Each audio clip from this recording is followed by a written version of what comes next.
Hello friends, मैं शिवशंकर और आप मेरे साथ इस वीडियो में पढ़ेंगे 8th क्लास के ज्योग्राफी का 5th चैप्टर। ठीक है, जिसका नाम है उद्योग यानी कि इंडस्ट्री।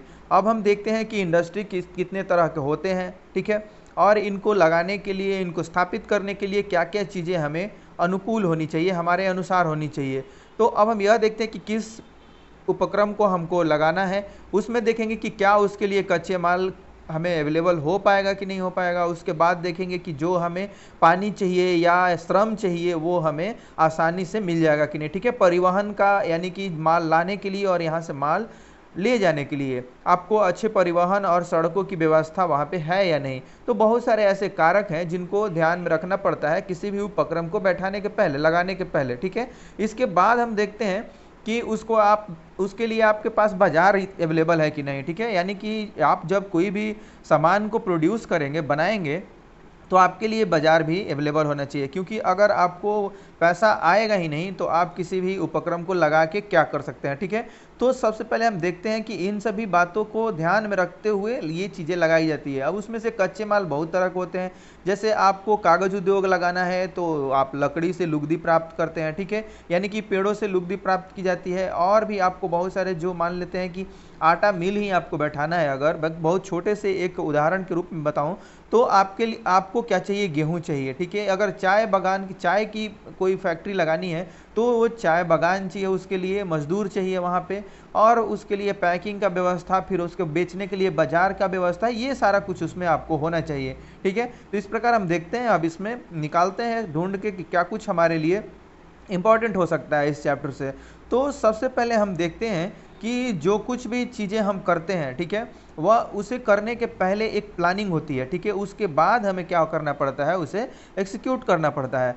तब फिर हम देखते हैं कि जो प्लानिंग हमने अपने अनुसार बनाया था उसे हमने संपादित किया कि नहीं, उसको अपने अनुसार बनाया कि नहीं, उसको अपने अनुसार, उस प्लान के अनुसार उसको स्थापित किया कि नहीं। ठीक है, तो अब हम देखते हैं कि ये बहुत सारे चीज़ों को इसमें हमें देखना पड़ता है कोई भी उपक्रम बैठाने के पहले। तो उस प्लानिंग के बाद आप क्या देखते हैं कि कोई भी कच्चा माल हमारे लिए अवेलेबल है कि नहीं। ठीक है, तो अब हम क्या देखते हैं कि द्वितीय कार्य क्रियाकलाप या विनिर्माण में कच्चे माल को लोगों के लिए अधिक मूल्य के उत्पादों के रूप में परिवर्तित किया जाता है। ठीक है, कच्चे माल से आप क्या करते हैं, एक मूल्यवान वस्तु बनाते हैं। ठीक है, मूल्य वाले उत्पाद को बनाते हैं, उसको, उस कच्चे माल को परिवर्तित कर देते हैं। ठीक है, अब हम देखते हैं कि जैसे कि आपने देखा कि लुगदी कागज के रूप में और कागज अभ्यास पुस्तिका के रूप में, ये विनिर्माण प्रक्रिया के दो चरणों को प्रदर्शित करता है। तो बहुत सारे स्टेज होते हैं। ठीक है, बहुत सारे स्टेज होते हैं, आप अपने बिजनेस को डेवलप करते हैं उसके बाद। ठीक है,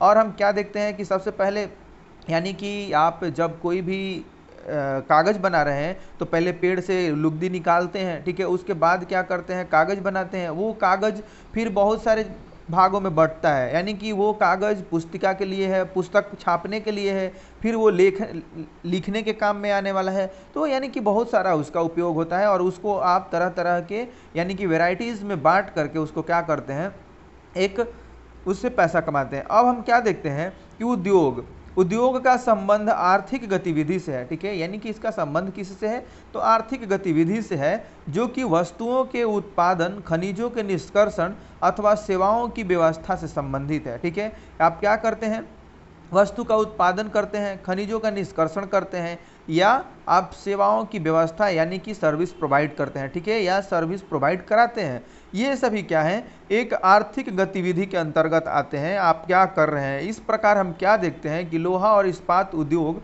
वस्तुओं के उत्पादन से संबंधित है। कोयला खनन उद्योग कोयले को धरती से निकालने से संबंधित है, तथा पर्यटन सेवा देने से संबंधित है। ये सभी इसके क्या है, एक उदाहरण है कि सेवा के लिए कौन संबंधित है, तो पर्यटन है। ठीक है, उसके बाद आप खनन का अगर बात करते हैं कि खनिजों का निष्कर्षण, तो कोयला आदि को निकालते हैं आप। ठीक है, उत्पादन करते हैं तो उत्पादन यानी कि ये आप लोहा और इस्पात उद्योग में इन सभी वस्तुओं का उत्पादन करते हैं। ठीक है, तो अब हम देखते हैं कि उद्योगों का वर्गीकरण आप कैसे कर सकते हैं, यानी कि इनको बांट कैसे सकते हैं, इनको आप किस तरह से कैटेगराइज कर सकते हैं। ठीक है, तो हम देखते हैं कि उद्योगों का वर्गीकरण कच्चा माल, आकार और स्वामित्व के आधार पर किया जाता है। ठीक है, यानी कि कच्चे माल के रूप में उसका आकार कैसा है उसके रूप में, और स्वामित्व यानी कि उसके मालिक कौन है। ठीक है, यानी कि वह किसके अंतर्गत आता है, ठीक है। तो उसके अनुसार हम देखते हैं बारी बारी से कि किस प्रकार से आप। अब कच्चा माल, कच्चा माल क्या है, तो कच्चे माल के उपयोग के आधार पर उद्योग क्या है, कृषि आधारित, खनिज आधारित, समुद्र आधारित और वन आधारित हो सकते हैं। जब आप कच्चे माल के को आप ध्यान में रख करके उसके आधार पर इसको कैटेगराइज कर रहे हैं, तो हम क्या देखते हैं कि यह है जो कच्चा माल के उपयोग के आधार पर उद्योग को बांट रहे हैं, तो कृषि आधारित है, यानी कि कृषि से जो कुछ भी कच्चा माल उसे प्राप्त होगा। खनिज आधारित है, समुद्र आधारित है और वन आधारित है, ठीक है। इस प्रकार से आप इसको बांट सकते हैं। अब आगे देखते हैं हम कि कृषि आधारित उद्योग क्या है। तो कृषि आधारित उद्योग वो मतलब आप नाम से ही आपको समझ में आ रहा है कि कृषि आधारित उद्योग क्या है। कच्चे माल के रूप में वनस्पति और जंतु आधारित उत्पादों का उपयोग करते हैं, ठीक है। इसमें हम इसका जंतु और जो भी कृषि और वनस्पति यानी कि उससे मिलते हैं हमें, उसको हम क्या कहते हैं, कृषि आधारित उद्योग कहते हैं। इसमें देखते हैं कि खाद्य संसाधन, वनस्पति तेल, सूती वस्त्र, डेयरी उत्पाद और चर्म उद्योग कृषि आधारित उद्योग के उदाहरण हैं। ये सभी उद्योग जो है कृषि आधारित उद्योग के उदाहरण हैं। अब खनिज आधारित उद्योग को देखते हैं, ठीक है। ये प्राथमिक उद्योग हैं जो खनिज अयस्कों का उपयोग कच्चे माल के रूप में करते हैं। इन उद्योगों के उत्पाद अन्य उद्योगों का पोषण करते हैं। ये सभी क्या करते हैं, इसका पोषण करते हैं, यानी कि फलने फूलने में मददगार साबित होते हैं। अब हम देखते हैं कि समुद्र आधारित उद्योग। अब खनिज आधारित में आप लौह अयस्क और जो भी कोयले से संबंधित है और जो भी मतलब खनिज से संबंधित बातें हैं वो इसके अंतर्गत आ जाएंगी, ठीक है। अब हम क्या देखते हैं, अब हम देखते हैं कि किस प्रकार से यानी कि समुद्र आधारित उद्योग है। अब सागरों और महासागरों से प्राप्त उत्पादों का उपयोग कच्चे माल के रूप में करते हैं। समुद्री खाद्य प्रसंस्करण उद्योग और मत्स्य तेल निर्माण इसके कुछ उदाहरण हैं, ठीक है। ये समुद्र आधारित उद्योग हैं। अब हम देखते हैं कि वन आधारित उद्योग, यानी कि वनों से प्राप्त उत्पाद का उपयोग कच्चे माल के रूप में करते हैं, ठीक है। इसमें हम सबसे पहले देखते हैं कि कागज उद्योग, जैसे लुगदी एवं कागज, औषध, रसायन, फर्नीचर और भवन निर्माण वनों से संबंधित है। ये सभी क्या है, आपके वन आधारित उद्योग हैं, ठीक है, जो वन से संबंधित है। अब हम देखते हैं आकार। तो आकार के आधार पर इनको कैसे कैटेगराइज किया गया है उनको हम देखते हैं। तो उद्योग के आकार का तात्पर्य निवेश की गई पूंजी की राशि, ठीक है। क्या देखते हैं हम कि उद्योग के आकार का तात्पर्य किससे है, तो निवेश की गई पूंजी की राशि, ठीक है, नियोजित लोगों की संख्या और क्या है, उत्पादन की मात्रा, ठीक है। आप आकार है यानी कि आपने कितना पूंजी उसमें इन्वेस्ट किया है, ठीक है। अब ये देखते हैं कि कितने लोग उसमें काम करते हैं, ये भी बात है। उसके बाद ये देखते हैं कि उसका उत्पादन कितना हो रहा है, ठीक है, यानी कि आकार कहने का मतलब ये है। तो अब हम देखते हैं कि आकार के आधार पर उद्योगों को दो भागों में बांटा जा सकता है, ठीक है। अब देखते हैं कि लघु आकार के उद्योग और बृहत आकार के उद्योग। आप इन सभी को जरूर ठीक से पढ़ते जाएंगे और नोट्स बनाते जाएंगे, ठीक है। ये आपके लिए बहुत ज़्यादा फायदेमंद रहने वाला है। अब हम देखते हैं कि ये लघु आकार के उद्योग और बृहत आकार के उद्योग हैं, ठीक है। अब कुटीर या लघु जो घरेलू उद्योग हैं, कुटीर है या घरेलू उद्योग छोटे पैमाने के उद्योग हैं जिसमें क्या होते हैं, दस्तकारों के द्वारा उत्पादों का निर्माण हाथ से होता है। टोकरी बुनाई, मिट्टी के बर्तन और ये सभी जो है हस्त निर्मित वस्तुएं कुटीर उद्योग के उदाहरण हैं, ये सभी उसके अंतर्गत आती हैं। अब हम क्या देखते हैं कि बड़े पैमाने पर उद्योग जो होते हैं, बड़े पैमाने के उद्योग जो बड़ी मात्रा में वस्तुओं का उत्पादन करते हैं, ठीक है, उनकी तुलना में हम क्या देखते हैं कि छोटे पैमाने के उद्योग कम पूंजी व प्रौद्योगिकी का उपयोग करते हैं। ये जो टेक्नोलॉजी है उसका भी कम यूज करते हैं। ये सभी क्या है, आप इनको बांट सकते हैं बृहत और लघु आकार के उद्योगों में, ठीक है। तो अब हम देखते हैं आगे और स्वामित्व देखते हैं कि किस तरह से स्वामित्व के आधार पर इनको हमने बांटा हुआ है। अब हम देखते हैं कि स्वामित्व के आधार पर उद्योगों को निजी क्षेत्र, राज्य स्वामित्व, ठीक है, अथवा सार्वजनिक क्षेत्र, फिर संयुक्त क्षेत्र और सहकारी क्षेत्र में वर्गीकृत किया जा सकता है। इनको स्वामित्व के आधार पर हम किन भागों में बांट सकते हैं, तो निजी क्षेत्र, ठीक है, यानी कि एक किसी निजी आदमी यानी कि प्राइवेट किसी पर्सन का है, ठीक है, उसको बोलते हैं। राज्य स्वामित्व यानी कि उस पर राज्य का अधिकार होता है। और राज्य स्वामित्व अथवा सार्वजनिक क्षेत्र। फिर देखते हैं कि संयुक्त क्षेत्र और सहकारी क्षेत्र में इसको वर्गीकृत करते हैं हम। अब निजी क्षेत्र के उद्योग जो देखते हैं, निजी क्षेत्र के उद्योगों का स्वामित्व और संचालन या तो एक व्यक्ति द्वारा या व्यक्तियों के समूह द्वारा किया जाता है। ठीक है, यह हम देखते हैं कि व्यक्ति द्वारा किया जाता है या व्यक्तियों के समूह द्वारा किया जाता है, ग्रुप द्वारा किया जाता है। और सार्वजनिक क्षेत्र के जो उद्योग है उसका स्वामित्व और संचालन सरकार के द्वारा होता है। ठीक है, तो इस प्रकार से जो निजी और सार्वजनिक हैं उनको आप ध्यान रखेंगे, जैसे कि हिंदुस्तान एरोनॉटिक्स लिमिटेड और स्टील अथॉरिटी ऑफ इंडिया इसके उदाहरण हैं। अब हम देखते हैं कि संयुक्त क्षेत्र क्या है, संयुक्त क्षेत्र के उद्योग क्या हैं। ठीक है, अब देखते हैं संयुक्त क्षेत्र को कि स्वामित्व और संचालन राज्यों और व्यक्तियों अथवा व्यक्तियों के समूह के द्वारा होता है। ठीक है, मतलब इसमें दोनों का सह अस्तित्व होता है, दोनों अस्तित्व में होते हैं। यानी इसका आप देखते हैं कि स्वामित्व और संचालन राज्य और व्यक्ति अथवा व्यक्तियों के समूह द्वारा होता है। ठीक है, तो या राज्य के द्वारा भी होता है, उसमें शामिल होते हैं कोई व्यक्ति भी होता है, और एक मतलब जो व्यक्तियों का समूह होता है वह भी इसमें शामिल होता है इसके मालिक के रूप में। ठीक है, इसके कर्ता धर्ता के रूप में। अब इसके जो उदाहरण है वो मारुति उद्योग लिमिटेड, ठीक है, संयुक्त क्षेत्र के उद्योग का एक उदाहरण है।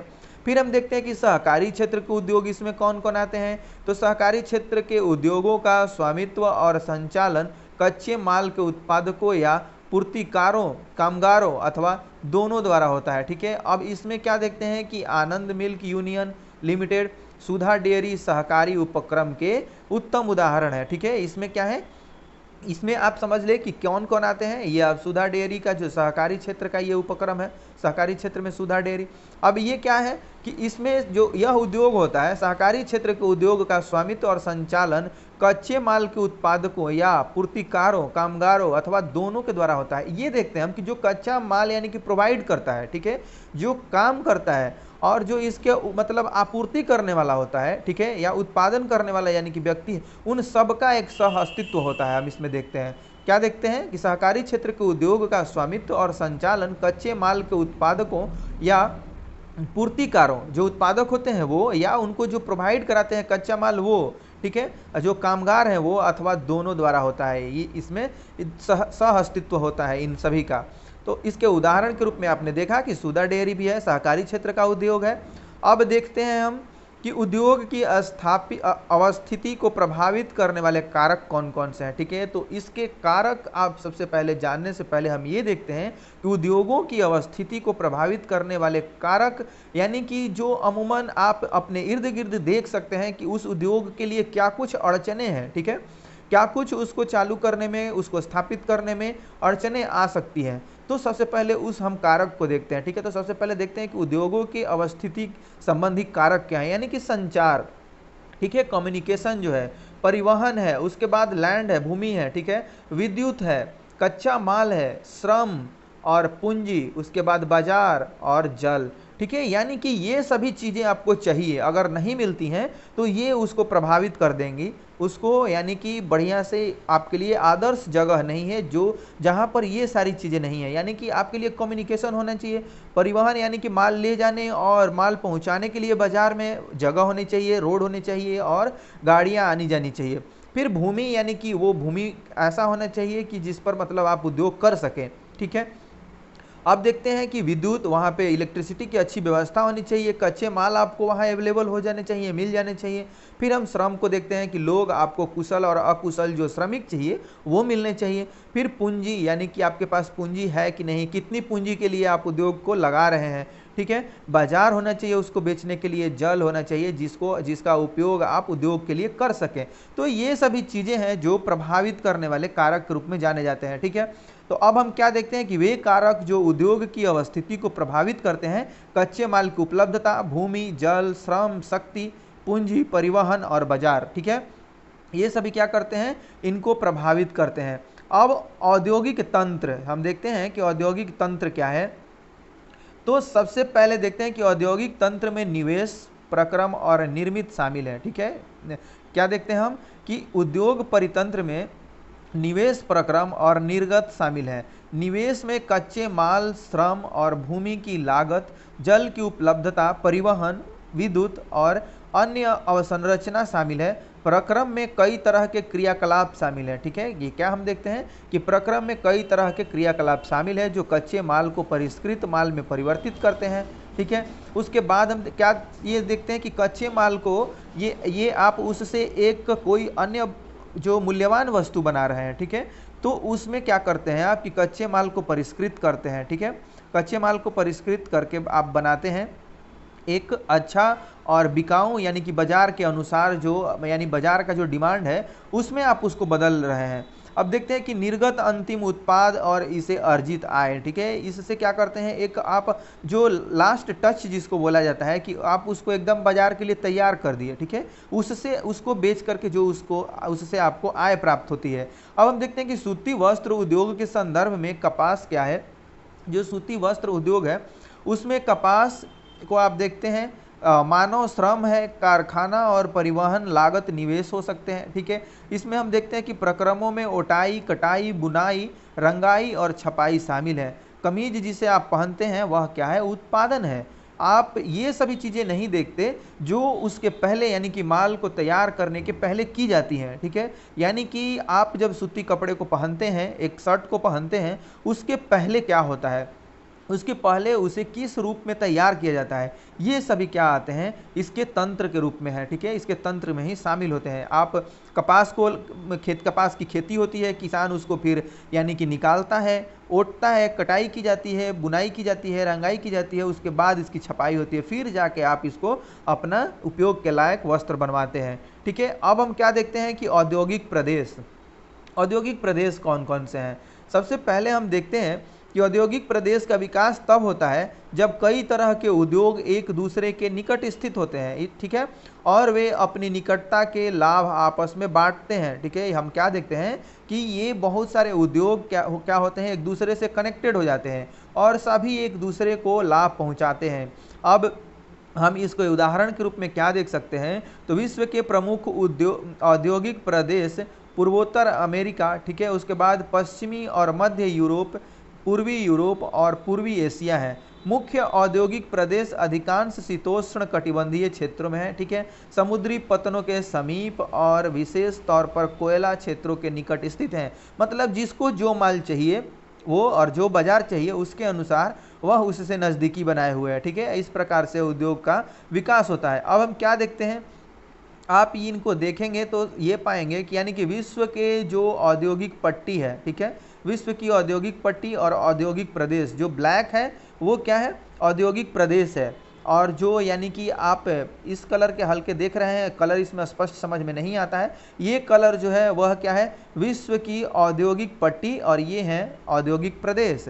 यानी कि आप देख सकते हैं कि ये भारत का हिस्सा ले लेते हैं आप। ठीक है, तो भारत के हिस्से को लेकर के आप देखें तो ये सभी क्या दिखते हैं आपको, जो ब्लैक ब्लैक दिख रहे हैं। इधर आप अमेरिका जो नॉर्थ अमेरिका है उसमें देख सकते हैं, फिर साउथ अमेरिका में इधर देख सकते हैं। ठीक है, ऑस्ट्रेलिया के भी कुछ हिस्से हैं, आप उनको ब्लैक के रूप में देख सकते हैं। तो ये सभी क्या है, औद्योगिक प्रदेश हैं। ठीक है, और औद्योगिक पट्टी के रूप में आप अगर देखते हैं तो इसमें आपको ड्रेनवर, फोनिक्स और इधर आपका ये फरगाना घाटी, ये सभी क्या आ जाते हैं, इसके अंतर्गत आ जाते हैं। ठीक है, यानी कि बीजिंग वगैरह और मॉस्को, ये सभी क्या आ जाते हैं, औद्योगिक पट्टी के रूप में आ जाते हैं। ठीक है, तो आप इनको मैप को और अच्छे से अध्ययन करने का सीखेंगे, प्रयत्न करेंगे, इससे क्या होता है सब कुछ क्लियर हो जाता है। ठीक है, तो इसमें आप देख सकते हैं कि औद्योगिक पट्टी कौन है और औद्योगिक प्रदेश कौन है। ठीक है, यानी कि ज़्यादातर औद्योगिक प्रदेश आप देखेंगे पट्टी के रूप में, इधर आप नॉर्थ अमेरिका में देखेंगे, और जो कि ड्रेनोवर है और फोनिक्स है, इसके बाद आप इधर के जो हिस्से हैं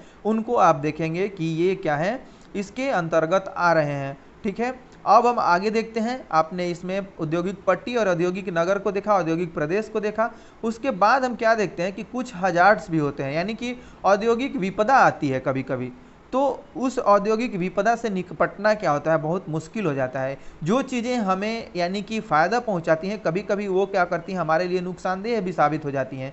तो सबसे पहले हमें बहुत ज़्यादा सावधानी बरतनी होती है, लेकिन कुछ जो घटनाएं हैं वह सावधानी के बावजूद भी घट जाती हैं, जिनको आप दुर्घटना बोल सकते हैं। ठीक है, तो अब हम इसको क्या देखते हैं कि जो उद्योगों में दुर्घटना विपदा मुख्य रूप से तकनीकी विफलता या संकट उत्पन्न करने वाले पदार्थों के बेतरतीब उपयोग के कारण घटती हैं। ठीक है, मतलब कि आप उनका समुचित ढंग से इस्तेमाल नहीं कर रहे हैं। अब हम इसमें क्या देखते हैं कि भोपाल में 3 दिसंबर 1984 को लगभग मतलब 12:30 बजे, ठीक है, 12 बजे घटित इस अब तक की सबसे जो है त्रासदपूर्ण औद्योगिक दुर्घटना है। ठीक है, आप क्या देखते हैं हम कि जो भोपाल में घटना घटती है 3 दिसंबर 1984 को लगभग 12:30 बजे, यानी कि रात में ही हम बोलेंगे।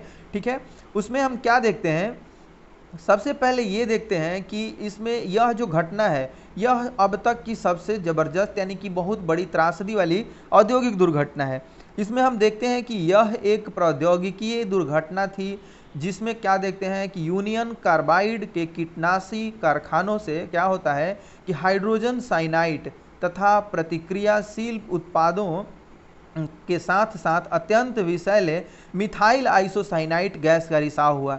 ये हम क्या देख रहे हैं कि यह एक जो प्रौद्योगिकी दुर्घटना थी। ठीक है, इसमें क्या होता है कि यूनियन कार्बाइड के कीटनाशी कारखाने से क्या होता है कि हाइड्रोजन साइनाइड तथा जो क्रियाशील उत्पादों के साथ अत्यंत विषैली जो होती है मिथाइल आइसोसाइनाइड गैस का रिसाव हुआ था। ठीक है, 1989 में सरकारी सूचना के अनुसार हमने क्या देखा कि 35,598 व्यक्तियों की मृत्यु हो गई थी। ठीक है, यानी हम उसमें ये ज़्यादातर देखने को मिलता था, मैंने और भी जगहों पर इसके बारे में पढ़ा है, उसमें हम क्या देखते हैं ये मिथाइल आइसोसाइनाइड का तो रिसाव हो ही रहा है जो कि बहुत विषैला है। ठीक है, और यह यूनियन कार्बाइड की एक जो कीटनाशी कारखाना था उससे ये सभी जो विषैले गैस हैं ये निकलते हैं। हम क्या देखते हैं कि इसमें जितने लोग यानी कि तेज भागते हैं, गंध आती है उसके बाद भागते हैं लोग, और जो भागे वही क्या हुए यानी कि उनकी मृत्यु होती है। उसमें सबसे पहले मृत्यु इसलिए होती है जो भागे उन्हीं का,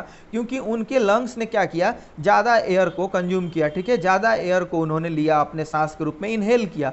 ठीक है, श्वसन किया उसको, इसलिए उनकी मृत्यु हुई। जो लोग मतलब छुप छुपाकर या बचा कर इधर उधर भागे और ये यानी कि गाड़ी वगैरह का इस्तेमाल करके पैदल और यानी पैदल खुद से चल के या दौड़ के नहीं भागे, वो लोग लगभग ठीक है बच गए कुछ उपचार के बाद। लेकिन जो दौड़ के भाग रहे थे उन्होंने क्या किया, ज़्यादा इनहेल किया उसको, इस मिथाइल आइसोसाइनाइड को, और उसमें उनकी मृत्यु हो गई। ठीक है, तो इस प्रकार से यह बहुत बड़ी त्रासदी थी, बहुत बड़ी औद्योगिक त्रासदी थी, जिसमें जो आंकड़ा जारी हुआ यानी कि 1989 में सरकारी, उसमें क्या बताया जा रहा है कि 35,598, जबकि ज़्यादा ही लोग मरे होंगे। ठीक है, ये तो एक सरकारी आंकड़ा है।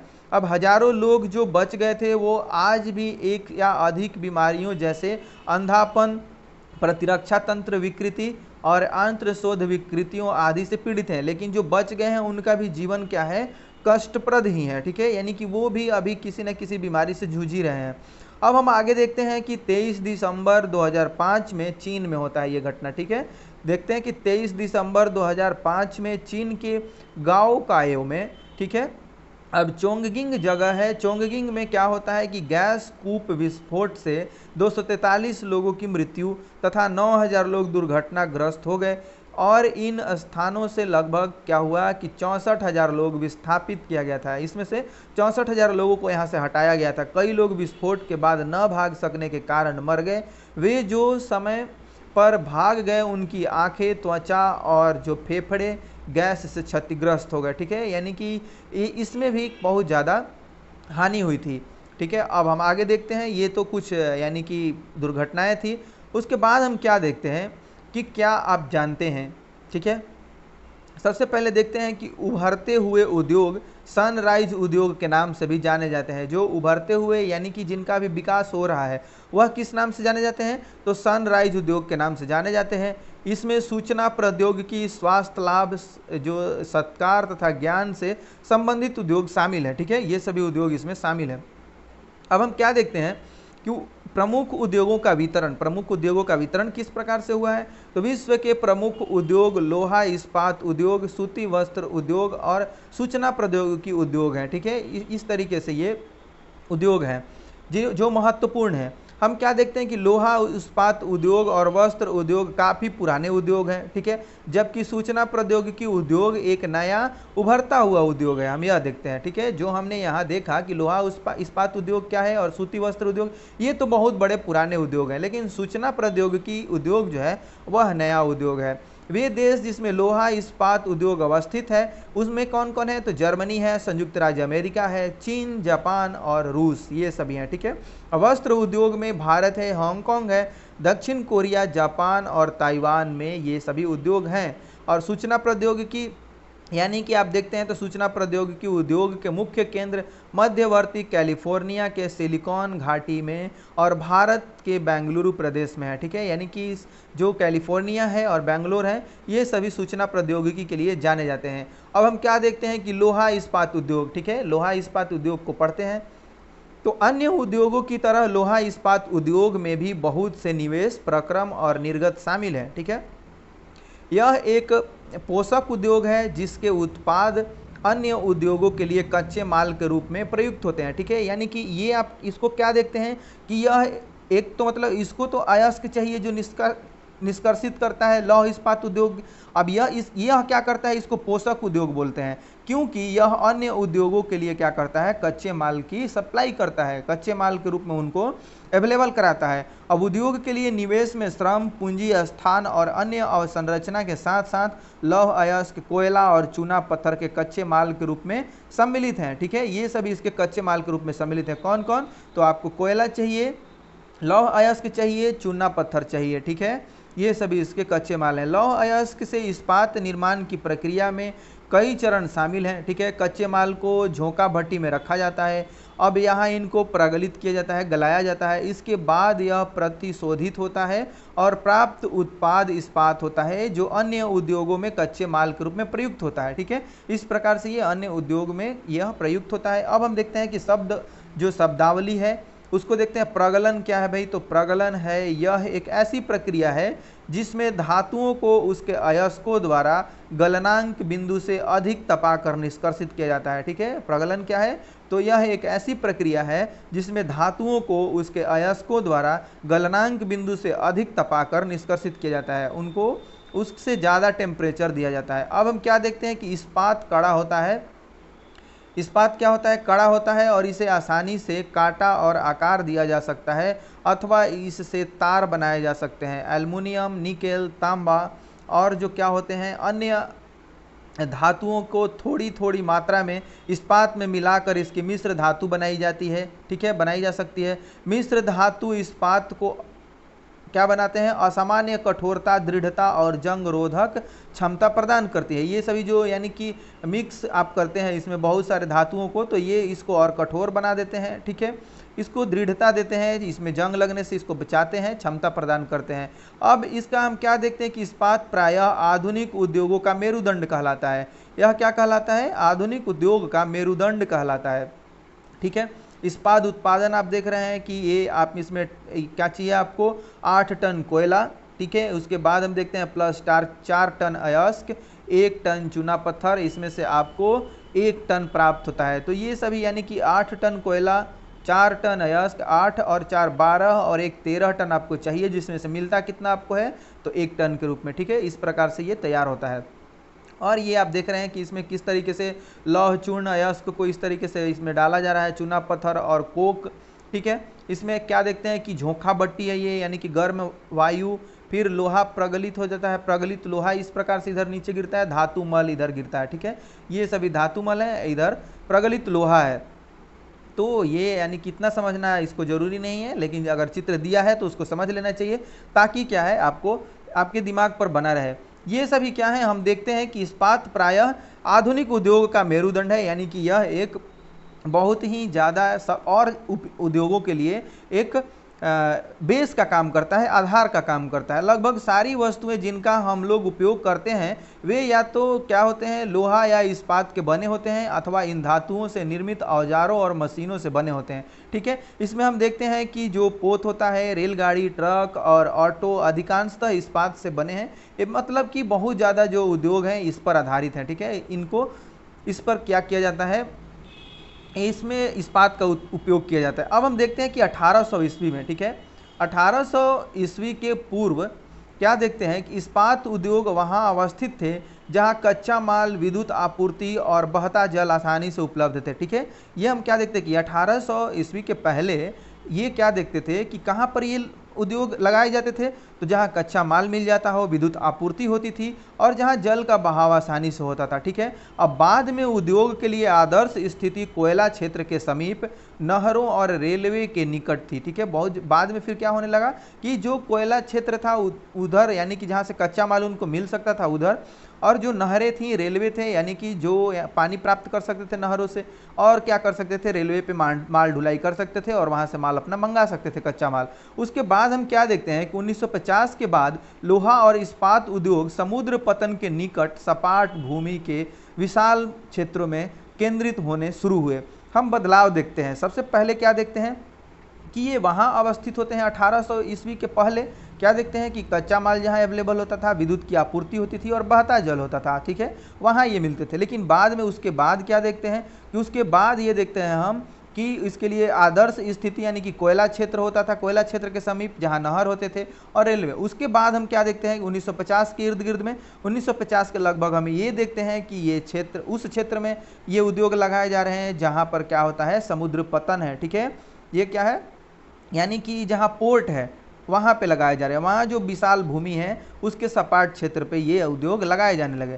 तो हर उद्योग में समय के साथ क्या होता है, परिवर्तन होता रहता है। ठीक है, यानी कि एक जैसा हर उद्योग के लिए नहीं होता है कि ये उद्योग यहाँ लग गई तो यहीं लगेंगी अब। ठीक है, इसमें क्या, अब हम यहाँ क्या देखते हैं कि सभी महत्वपूर्ण इस्पात उत्पादक केंद्र, ठीक है, जो बहुत सारे इस्पात उत्पादक केंद्र हैं वह जैसे कि भिलाई, दुर्गापुर, बर्नपुर, जमशेदपुर, राउरकेला, बोकारो एक ही प्रदेश में स्थित हैं जो 4 राज्यों में फैले हुए हैं। ठीक है, यानी कि आप कहने का मतलब है कि ये सभी भारत में हैं और ये क्या है कि 4 राज्यों में, भारत के 4 राज्यों में फैले हुए हैं। हम क्या देखते हैं कि ये 4 राज्य हैं पश्चिम बंगाल, झारखंड, उड़ीसा और छत्तीसगढ़। ठीक है, अब देखते हैं कि भद्रावती और विजयनगर कर्नाटक में, विशाखापत्तनम आंध्र प्रदेश में। ठीक है, अब क्या देखते हैं कि सलेम तमिलनाडु में अन्य महत्वपूर्ण इस्पात केंद्र है जो स्थानीय संसाधनों का उपयोग कर रहे हैं। ये स्थानीय संसाधन का उपयोग कर रहे हैं और बहुत सारे ऐसे मतलब उद्योग हैं जिनको हम वहाँ पे लगा रहे हैं। अब क्या देखते हैं, जमशेदपुर को देखते हैं। ठीक है, जमशेदपुर को किस प्रकार से बताया गया है उसका अध्ययन करते हैं। 1947 से पूर्व भारत में केवल एक इस्पात का कारखाना था, Tata iron and steel company limited. ठीक है, यानी कि टिस्को था। अब हम देखते हैं कि यह निजी स्वामित्व में था। स्वतंत्रता के पश्चात सरकार ने यह कार्य अपने हाथ में लिया और बहुत से लोहा इस्पात संयंत्र स्थापित किए। ठीक है, उसके बाद देखते हैं कि झारखंड में स्वर्ण रेखा और खरकई नदियों के संगम के समीप साक्षी में सन 1907 में टिस्को की शुरुआत हुई थी। ठीक है, साक्षी में, यानी कि यह 2 नदियों के संगम पर है। क्या है, स्वर्ण रेखा और खरकई, वहाँ पर इसकी शुरुआत हुई। ये नगर है यानी कि टाटा आप बोल रहे हैं, तो 1907 में इसकी शुरुआत हुई है। ठीक है, अब हम क्या देखते हैं कि साक्षी का ही नाम बदल करके जमशेदपुर रखा गया। साक्षी का नाम बदल करके क्या रखा गया, जमशेदपुर रखा गया। अब देखते हैं कि भौगोलिक क्षेत्र से जमशेदपुर देश में क्या करता है, लोहा इस्पात केंद्र के रूप में सर्वाधिक सुविधाजनक स्थान है।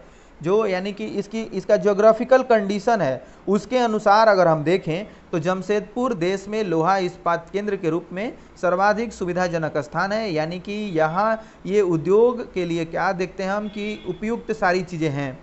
फिर देखते हैं ये आपका दिया है स्वर्ण रेखा नदी है और ये खरकई नदी है, इधर से आप देख रहे हैं खरकई नदी भी है और स्वर्ण रेखा नदी है।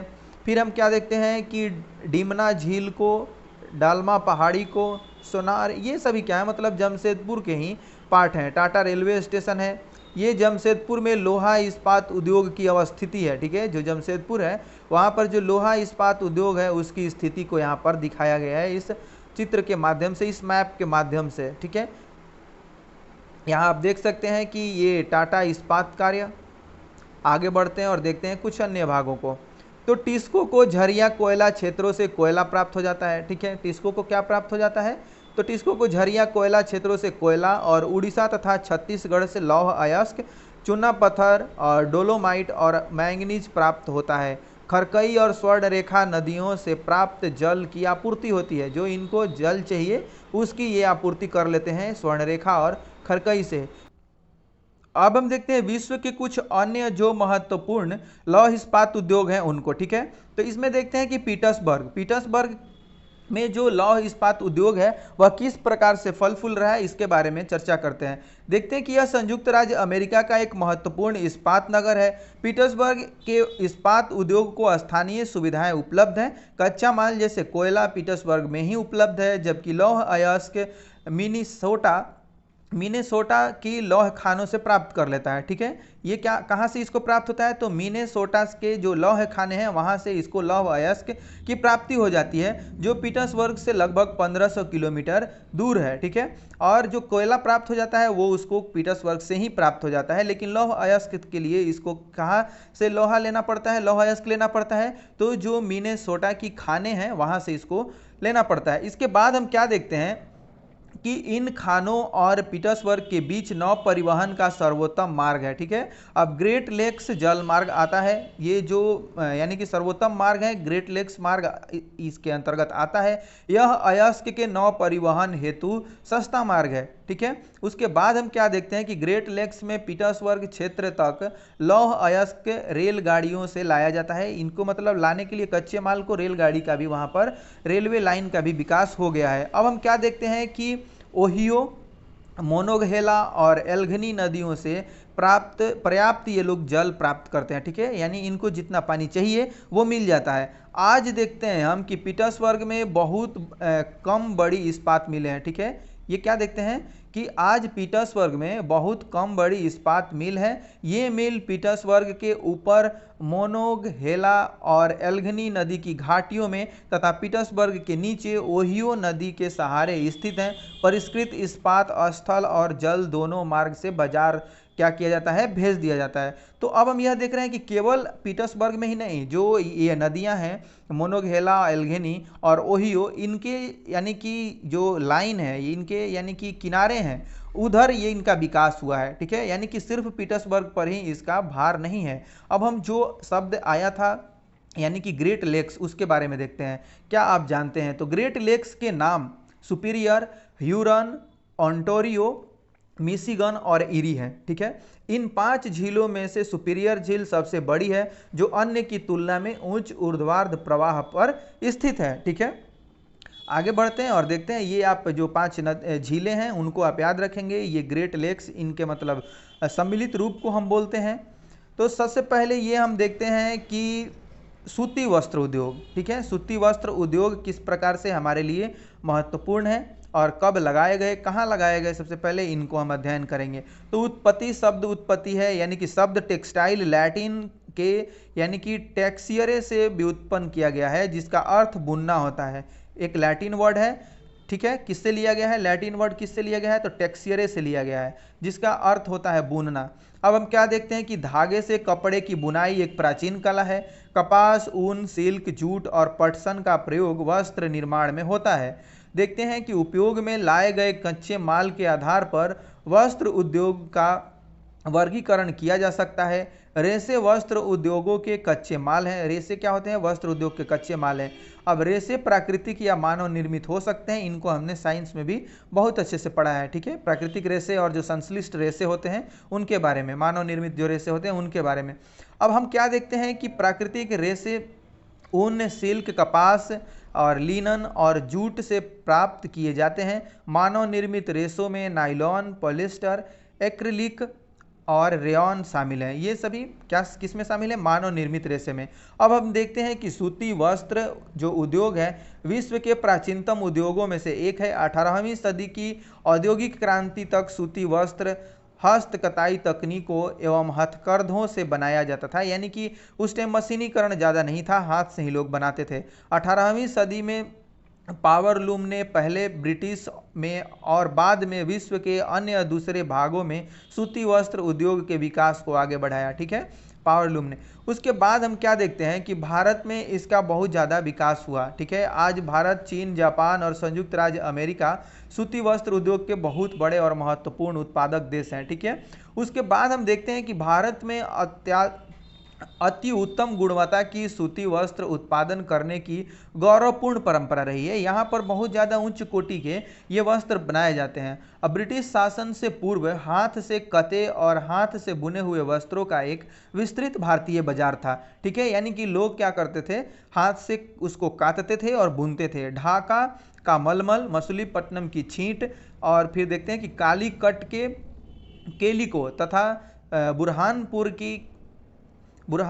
के सूरत व बड़ोदरा के सुनहरी जरी के काम वाले सूती वस्त्र गुणवत्ता और डिजाइनों के लिए विश्वविख्यात थे। ये सभी क्या हैं, यानी कि जो आप देख रहे हैं ये सभी विश्वविख्यात थे। ढाका का मलमल था, मछलीपट्टनम की छींट, ये सभी वस्त्र के प्रकार हैं। ठीक है, और फिर कालीकट के केलिको तथा बुरहानपुर, और जो ये जगह दिए हुए हैं सूरत व बड़ोदरा के जो सुनहरी जरी के काम वाले सूती जो वस्त्र होते थे वह गुणवत्ता वाले होते थे, और इसके डिजाइन क्या थे, विश्वविख्यात थे। ठीक है, ये मतलब इनका डिमांड बहुत ज़्यादा हिस्सों में था। अब प्रमुख सूती वस्त्र विनिर्माण प्रदेश ये आपको दिखाए गए हैं कि कहाँ कहाँ होते हैं, तो आप इनको ध्यान में रखेंगे। ठीक है, इस प्रकार से मैप को आप अपने जहन में बनाएंगे, मैप को जरूर देखेंगे। ऐसे एटलस का आप अध्ययन जरूर करते रहें। एटलस का अध्ययन क्या होता है, बहुत सुविधाजनक होता है ज्योग्राफी को समझने के लिए। तो अब हम आगे देखते हैं कि पहली सफल यंत्रीकृत वस्त्र मिल मुंबई में 1854 ईस्वी में स्थापित की गई थी। ठीक है, कब स्थापित की जा रही है, पहली जो यंत्रीकृत यानी कि ये यंत्र आधारित जो मिल थी वह 1854 ईस्वी में स्थापित की गई थी। ठीक है, उसके बाद हम क्या देखते हैं कि देश में प्रथम वस्त्र जो उद्योग था वह 1818 ईस्वी में कोलकाता के समीप ये जो फोर्ट ग्लेस्टर में स्थापित किया गया था। ठीक है, लेकिन यह क्या हुआ, कुछ समय के बाद बंद हो गया। ठीक है, यानी कि यह सफल प्रयोग नहीं रहा, और यह माना जाता है कि यह जो यानी कि पहली सफल यंत्रीकृत वस्त्र मिल मुंबई में यानी कि 1854 में स्थापित की गई थी, इसी को इसका प्रारंभ माना जाता है। 1818 वाला जो मिल था वो कुछ समय के बाद बंद हो गया था। अब हम क्या देखते हैं कि जो इसके लिए यानी कि जलवायु चाहिए। ठीक है, जो सूती वस्त्र उद्योग होता है उसके लिए यानी कि कोष्ण आर्द्र जलवायु, मशीन आयात के लिए पतन, ठीक है, यानी कि पोर्ट होना चाहिए, कच्चे माल की वहाँ उपलब्धता होनी चाहिए, और दक्ष श्रमिक इस प्रदेश में इस उद्योग के द्रुत फैलाव में सहायक है, यानी कि तीव्र गति से इसके आगे बढ़ने में ये सभी क्या है, कारगर होते हैं। ठीक है, तो अब हम क्या देखते हैं कि कोयम्बटूर, कानपुर, चेन्नई, अहमदाबाद, मुंबई, कोलकाता, लुधियाना, पुदुचेरी और पानीपत कुछ अन्य महत्वपूर्ण केंद्र हैं इसके। ठीक है, बहुत सारे हिस्सों में यह फैल चुका है, और इसके उत्पादन के अन्य हिस्सों में बहुत सारे केंद्र स्थापित हो चुके हैं। ठीक है, तो इस प्रकार से भारत का इतिहास बहुत ही गौरवपूर्ण रहा है।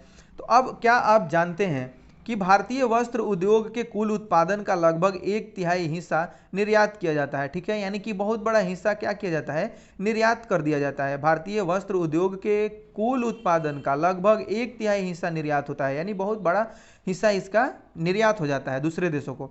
अब हम क्या देखते हैं, अहमदाबाद गुजरात में साबरमती नदी के तट पर स्थित है। 1859 में यहाँ पहली सूती मिल स्थापित हुई थी। ठीक है, कब स्थापित हुई है, 1859 ईस्वी में। अब यह यथाशीघ्र ही मुंबई के बाद भारत का दूसरा सबसे बड़ा वस्त्र निर्माण नगर बन गया। ठीक है, यह क्या बनता है, बहुत बड़ा एक नगर बन जाता है वस्त्र निर्माण उद्योग के रूप में। अब हम देखते हैं कि अहमदाबाद को प्रायः भारत का मैनचेस्टर कहा जाता है। इसको क्या कहा जाता है, भारत का मैनचेस्टर कहा जाता है, क्योंकि मैनचेस्टर में भी बहुत ज़्यादा मात्रा में सूती कपड़े का निर्माण होता है, तो इसको भारत का मैनचेस्टर कहा जाता है अहमदाबाद को। फिर हम देखते हैं ओसाका। ठीक है, ओसाका के बारे में देखते हैं। ओसाका जापान का एक महत्वपूर्ण वस्त्र निर्माण केंद्र है। यह जापान का मैनचेस्टर के नाम से भी जाना जाता है, इसको जापान का मैनचेस्टर कहा जाता है। ओसाका में सूती वस्त्र उद्योग का विकास कई भौगोलिक कारणों से हुआ है। ओसाका के चारों ओर का विस्तृत मैदान सूती वस्त्र मिलों के विकास के लिए आसानी से भूमि की उपलब्धता सुनिश्चित करता है। ठीक है, अब कोष्ण आर्द्र जलवायु कताई व बुनाई के लिए भी उपयुक्त होती है। ये क्या देखते हैं कि योडो नदी मिलों के लिए पर्याप्त जल उपलब्ध कराती है। यहाँ पर ये नदी जो है वो जल उपलब्ध कराती है। वहाँ पे आप अहमदाबाद में भी देख रहे हैं कि साबरमती नदी उसमें क्या करती है, जल उपलब्ध कराती है। ठीक है, इसके बाद हम देखते हैं कि श्रमिक आसानी से उपलब्ध है इस क्षेत्र में। पतन की अवस्थिति कच्चे कपास को आयात करने और वस्त्र के निर्यात की सुविधा उपलब्ध कराती है, यानी कि पतन भी वहाँ पर है। अब हम क्या देखते हैं, अमेरिका ओसाका का वस्त्र उद्योग, जो ओसाका है उसका वस्त्र उद्योग पूर्णतः आयातित कच्चे मालों के ऊपर निर्भर है, यानी कि बाहर से ज़्यादा यहाँ पर कच्चे माल मंगाए जाते हैं। कपास मिस्र, भारत, चीन और यूएसए से आयात की जाती है। ठीक है, यानी कि ये लोग बहुत ज़्यादा कच्चे माल को क्या करते हैं, खरीदते हैं, उसके बाद इसमें इसका यहाँ पर बनाते हैं। तो हम यह देखते हैं कि ये सभी नदियाँ, ये सभी जो शहर हैं किसी न किसी नदी से पानी अपना प्राप्त करते हैं। ओसाका किससे प्राप्त करता है, तो ओसाका भी जो योडो नदी है उससे प्राप्त करता है जल, और यानी कि अहमदाबाद है वो तो साबरमती नदी से करता ही करता है।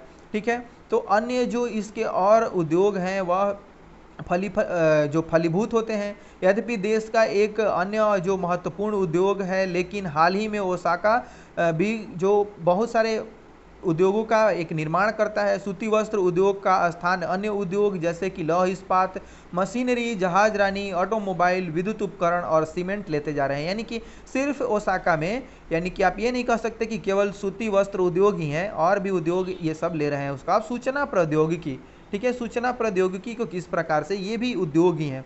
कल्पना कीजिए यदि कंपनी कार्य दिन में 24 घंटे संचालित रहे, तो कंपनी का जो कार्य है वह दिन में 24 घंटे संचालित रहे तो कितना कार्य संपादित किया जा सकता है। संयुक्त राज्य अमेरिका और बेंगलुरु भारत की कुछ सॉफ्टवेयर कंपनियों ने ऐसा करने के लिए समझौता किया है, यानी कि 24 घंटे काम करने के लिए एक समझौता हुआ है उनके बीच, अपनी गुणवत्ता और जो यानी कि उनकी क्षमता है उसमें बढ़ोतरी के लिए। तो अब हम यह देख रहे हैं कि पूरे विश्व में इस तरह के शिफ्ट में काम करने के कई रास्ते हैं। उदाहरण के तौर पर दो सॉफ्टवेयर व्यवसायी कैलिफोर्निया की सिलिकॉन घाटी में डैनी और बेंगलुरु में स्मिता एक ही परियोजना पर कार्य कर रहे थे। इनका प्रोजेक्ट एक ही है। अब एक एक उदाहरण है जिसको पढ़ने के बाद आपको सारा कुछ क्लियर हो जाएगा कि क्यों ये उदाहरण मैं पढ़ रहा हूँ। जब स्मिता बेंगलोर में सोती है, डैनी कैलिफोर्निया में काम करता है। अब क्या हम देखते हैं कि अपने कार्य दिन की समाप्ति पर वह कार्य की प्रगति का आदान संदेश स्मिता को भेज देता है। अब हम यहाँ पे क्या देख रहे हैं, इस एग्जाम्पल से यही समझने में आ रहा है कि जो सूचना प्रौद्योगिकी है, अगर इस तरह के उद्योग को क्या करें हम 24 घंटे बढ़ा दें, ठीक है, तो इसको सबसे पहले क्या करना पड़ेगा आपको कि दिन और रात के जो गैप होते हैं, ठीक है, यानी कि जिस कंट्री में दिन आपका दिन वहाँ रात हो और क्या हो वहाँ का दिन आपका रात हो, ठीक है, तो इस प्रकार के जहाँ पे होते हैं वहाँ से आप क्या कर सकते हैं, एक टाई कर सकते हैं, टाई अप कर सकते हैं। तो ये कह सकते हैं कि भाई आप वहाँ पे काम करो और फिर मैं उस काम को यहाँ पर दिन में करता हूँ, और वहाँ पे आप, जब मैं यहाँ दिन में काम करता हूँ तो रात, यानी कि जब आपके यहाँ दिन है वहाँ रात है। तो इस प्रकार से क्या होता है, रात और दिन का पूरा शिफ्ट चलते रहता है और इस उद्योग का विकास पूरा बढ़िया से होता है और उसका यानी कि क्षमता है उसमें बढ़ोतरी होती है। तो इस प्रकार के जो शिफ्ट हैं ये बहुत सारी कंपनियों ने तय कर लिया है कि आप वहाँ दिन में काम कर लो और मेरे यहाँ जब आपके यहाँ जब रात होगा और मेरे यहाँ जब दिन होगा तो उस टाइम मैं काम कर लिया करूँगा, और जो भी यानी कि इन्फॉर्मेशन है वो मैं आपको सेंड कर दूंगा, उसको आप फिर उसके ऊपर कार्रवाई करना और आगे का काम करना। और जब आपके यहाँ रात हो तब सो जाना, जब आपके यहाँ रात होगी तो मेरे यहाँ दिन, उसके बाद मैं सारा वो काम कर लूँगा। ठीक है, इस प्रकार से इनके बीच पैचअप होता है। अब हम देखते हैं सूचना प्रौद्योगिकी। तो उद्योग सूचना के संग्रहण, प्रक्रम और वितरण को व्यवहार में लाते हैं। ठीक है, वर्तमान में यह उद्योग भूमंडलीय हो गया है, यानी कि वैश्विक हो गया है। ठीक है, अब देखते हैं कि प्रौद्योगिकी राजनीतिक, सामाजिक, आर्थिक परिवर्तन के कारण ऐसा हुआ है, यानी कि प्रौद्योगिकी में विकास हो रहा है, राजनीतिक, सामाजिक, आर्थिक ये सब परिदृश्य बदल रहे हैं। मुख्य कारक जो इस उद्योग की अवस्थिति को निर्धारित करते हैं वह संसाधन उपलब्धता, लागत और अवसंरचना यानी कि बुनियादी ढांचा है। ठीक है, अब सूचना प्रौद्योगिकी उद्योग के मुख्य नाभि क्षेत्र कैलिफोर्निया की सिलिकॉन घाटी और भारत के बेंगलुरु में है। ठीक है, यानी कि ये उद्योग कहाँ पे ज़्यादा हैं, तो ये हैं जो अमेरिका का यानी कि कैलिफोर्निया की सिलिकॉन घाटी है। ठीक है, और आप देख रहे हैं कि जो भारत के बेंगलुरु है वहाँ पे। अब हम देख रहे हैं कि बेंगलुरु कहाँ है, तो दक्कन पठार पर अवस्थित है। ठीक है, बेंगलुरु दक्कन पठार पर अवस्थित है, जहां इसका नाम हम सिलिकॉन पठार है, सिलिकॉन पठार पड़ा है। अब ये देखते हैं हम कि ये कैलिफोर्निया कहाँ है, तो सिलिकॉन घाटी, ठीक है। और बेंगलुरु को क्या देख रहे हैं, तो इसकी अवस्थिति कहाँ है, इसकी अवस्थिति है दक्कन पठार पर, जिसको हम सिलिकॉन पठार बोलते हैं। इसका नाम सिलिकॉन पठार दक्कन पठार का पड़ा है। ये देखते हैं कि यह शहर वर्ष भर मृदु जलवायु के लिए प्रसिद्ध है। सिलिकॉन घाटी जो है, यानी कि कैलिफोर्निया वाला सिलिकॉन घाटी, ये सांता क्लारा घाटी का एक भाग है, जो उत्तर अमेरिका में रॉकी पर्वतमाला के निकट अवस्थित है, ठीक है। ये रॉकी पर्वतमाला के निकट अवस्थित है। सिलिकॉन पठार बेंगलुरु और सिलिकॉन घाटी की कैलिफोर्निया के अवस्थित लाभ को नीचे दिखाया गया है, ठीक है। जो इसके लाभ हैं उसको नीचे दिखाया गया है। जो सिलिकॉन पठार है, यानी कि ये सिलिकॉन पठार से मतलब आप यह समझे कि दक्कन पठार, ठीक है। और सिलिकॉन घाटी को तो आप जानते ही हैं, जो कैलिफोर्निया का है, ठीक है। अब हम यह देखते हैं कि सिलिकॉन पठार बेंगलुरु और सिलिकॉन घाटी कैलिफोर्निया के अवस्थित जो हैं उनके लाभ क्या हैं, उनको नीचे दिखाया गया है, यानी हम उसको नीचे पढ़ेंगे, ठीक है। तो चलिए उनको देखते हैं कि क्या इनके लाभ हैं। तो हम यह देखते हैं, क्या आप जानते हैं, सबसे पहले इसको देखते हैं, उसके बाद इसके लाभ को पढ़ेंगे। यह देखते हैं कि उच्च प्रौद्योगिकी उद्योग आपस में क्यों जुड़े होते हैं, ठीक है। वे आसान पहुंच के लिए मुख्य सड़क महामार्ग के नज़दीक स्थित हो सकते हैं, फिर फर्म ज्ञान के आदान प्रदान से लाभान्वित हो सकते हैं, इसलिए ये क्या होते हैं, आपस में जुड़े होते हैं। ये देखते हैं कि सेवा, उसके बाद सेवा और सुविधाएं जैसे कि सड़कें, कार पार्किंग और अवशिष्ट निपटान क्षमताओं से व्यवस्थित किए जा सकते हैं। क्या कहते हैं, इनका जो निपटान होता है वो क्षमता से व्यवस्थित किया जा सकता है, उनको एक सिस्टमेटिक ढंग से किया जा सकता है। अब ये देखिए आप, भारत के बेंगलुरु में सर्वाधिक संख्या में सूचना प्रौद्योगिकी महाविद्यालय और शैक्षिक संस्थान है। ये यानी कि उस घाटी में होने के कारण वहाँ की जलवायु है क्या है, ना बहुत ज़्यादा गर्म है ना बहुत ज़्यादा सर्द है, और इसके बहुत सारे इसके लाभ मिलते हैं हमें। तो यह नगर धूल मुक्त है और यहाँ का किराया और रहन सहन का खर्च भी कम है, यानी कि जो बड़े बड़े महानगर हैं उनसे इसका कम पड़ जाता है, ठीक है। अब हम देखते हैं कि सबसे पहले सूचना प्रौद्योगिकी की घोषणा 1992 में कर्नाटक की राज्य सरकार ने की थी, ठीक है। अब देखते हैं कि इस शहर में कार्य अनुभव वाले कुशल प्रबंधक सर्वाधिक उपलब्ध हैं, बहुत ज़्यादा आप देखेंगे वहाँ पे इंजीनियर्स होते हैं। सिलिकॉन पठार बेंगलुरु का अवस्थितिक लाभ ये था जो हमने पढ़ा अभी, ठीक है। इसके बाद अब हम देखते हैं कि सिलिकॉन घाटी कैलिफोर्निया का जो अवस्थितिक लाभ है वह क्या है। तो विश्व में सबसे अधिक उन्नत वैज्ञानिक और प्रौद्योगिक केंद्र के समीप है, ठीक है। अब क्या देखते हैं कि सुहावनी जलवायु, आकर्षक व स्वच्छ पर्यावरण के साथ भविष्य में विकास और विस्तार के लिए पर्याप्त स्थान है, यानी कि जो फ्यूचर प्लानिंग है आप कर सकते हैं वहाँ रहने का, वहाँ अपना घर मकान बनाने का, या भी और भी यानी कि जो उद्योग धंधे हैं उनका विकास वहाँ पर अच्छे से होगा, इसके लिए वहाँ पर पर्याप्त जगह है। अब क्या देखते हैं कि मुख्य सड़क व हवाई पतन के समीप स्थित है, ठीक है। अब देखते हैं कि बाजार और निपुण कार्य बल तक अच्छी पहुँच है, ठीक है, वहाँ पर, यानी कि पहुँच भी आसानी से हो सकती है। अब रुचिकर तथ्य क्या है, तो बेंगलोरी होने का तात्पर्य बेंगलुरु शहर में अपनी नौकरी दूसरे के लिए छोड़ देना। कुछ वर्ष पहले संयुक्त राज्य अमेरिका से अनेक सूचना प्रौद्योगिकी नौकरी भारत जैसे देशों में ब्रह्मस्रोती हो गई, और जहाँ पर क्या हुआ कि जहाँ कम वेतन पर उसी क्षमता का निपुण श्रमिक उपलब्ध था। इस प्रकार से यह क्या होता है कि लोग शिफ्ट हो जाते हैं, जहाँ पर उनको सुविधाएं मिलती है, ठीक है, उसके तरफ वो चले जाते हैं। तो आपने बहुत ही अच्छे से इसको देखा है, पढ़ा है और समझा है, और यह पूरा चैप्टर आपका समाप्त हो गया है। लेकिन इसमें आप क्या करेंगे, बहुत सारी चीज़ों को करने का कोशिश करेंगे। इसका सबसे पहले तो मैं जो भी आप पढ़ रहे हैं मेरे साथ उसका नोट्स ज़रूर बना लेंगे, ठीक है। फिर हम लोग क्या करेंगे, जो भी स्पेशल बुक्स हैं यानी कि जो एडवांस बुक्स हैं उनको हम प्रीफर करेंगे और उनके अनुसार आगे बढ़ेंगे, ठीक है। लेकिन अब हम क्या करते हैं, आगे चलकर इनका नोट्स ही हमारे पास नहीं रहेगा तो अच्छे से आप रिवीजन नहीं कर पाएंगे और उनसे आप समझ नहीं पाएंगे, ठीक है। तो अब आप नोट्स ज़रूर बनाते चलेंगे। आपने बहुत ही बढ़िया से पढ़ा है, बहुत बढ़िया से देखा है। आपका बहुत बहुत धन्यवाद। मिलते हैं नेक्स्ट वीडियो में। Thanks for watching this video.